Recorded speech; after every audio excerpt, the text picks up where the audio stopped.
Hi YouTube family, कसे आहात तुम्ही? चला आता स्वागत आहे तुमचं एका नवीन ब्लॉगमध्ये. आम्ही आलेलो आहोत आमच्या काकांच्या गोठ्यांवरती, त्यांच्या मळ्यामध्ये आलेलो आहोत. त्यांच्या म्हशी बघा तुम्ही.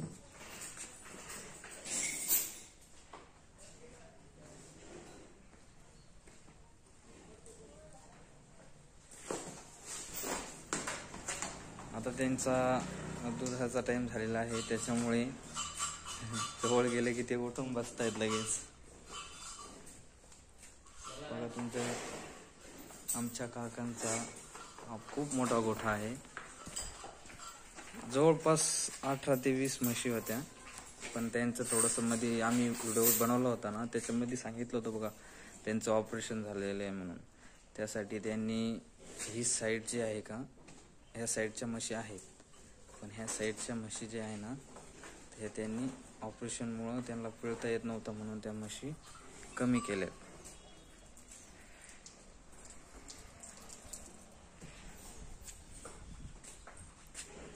आणि माझ्या काकांचा मुलगा बघा, सार्थक. हाय सार्थक. हाय. कसा आहेस तू? छान. आता काकांच्या नंतर हाच म्हशी बघतो आणि हाच दूध काढतो म्हशींचं. तर कसं वाटतं सार्थक तुला आता? आता थोडं परेशानच आहे. कारण की त्याचं शिक्षण पण चालू आहे आणि तो शाळा करून म्हशी पण एवढ्या म्हशी बघतो, त्यांचं चारा पाणी सगळं तोच करतो. आणि कितवीला आहे सार्थक तू? 9वी. फक्त 9वी मध्ये येतो. 9वी मध्ये असताना सुद्धा सगळं त्याचं म्हणजे पूर्ण गोठा तो एकटा हँडल करतो. पूर्ण म्हशीला चारा पाणी आणि दूध पिळतो, दूध नेऊन घालतो डेअरीवरती. आता सगळं व्यवहार काकांच्या नंतर हा सार्थकच बघतोय. तर बघा तुम्ही, किती छोटा असून सुद्धा तो किती मोठा हातभार लावतोय त्यांच्या कामाला.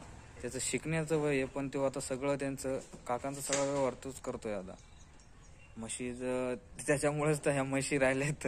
नाही तर काकांचं इतकं दुखलंय, ऑपरेशन झालंय ना, की त्यांना उठता सुद्धा येत नव्हतं आणि बोलता सुद्धा येत नव्हतं. इतकं मोठं दुःख आलंय त्यांच्या पाठीमागे.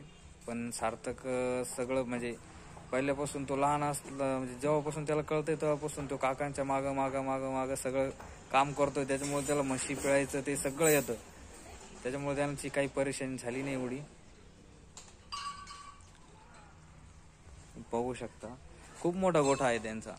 पण आता ह्या म्हशी थोड्या कमी झाल्यामुळे तुम्हाला दिसेलच, एक साईडची लाईन पूर्ण कमी झाली आहे. कारण की त्याला एकट्याला एवढं म्हणजे एवढ्या म्हशी पिळता येत नाही ना. काका असतात तर मग काकांनी सगळ्या म्हशी हँडल करतात. त्यांचं आता हे पहिले ह्या घरात राहत होते, ते जुन्या पत्र्याचं आहे. आणि आता हे नवीन घर बांधलंय त्यांनी, बंगला. तुम्ही बघू शकता किती छान आणि सुंदर बंगला बांधलाय त्यांनी.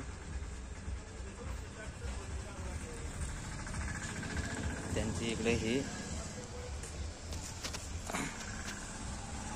नारळाचं झाड, इकडे हे गिन्नी गवत आहे, जे म्हशींसाठी जो चारा असतो. गिन्नी गवत पण आहे, हिरवा चारा म्हणून आहे गिन्नी गवत. ते खूप आहे पलीकडे, खूप मोठं आहे, तुम्ही बघू शकता. इकडे शेती वगैरे आहे त्यांची.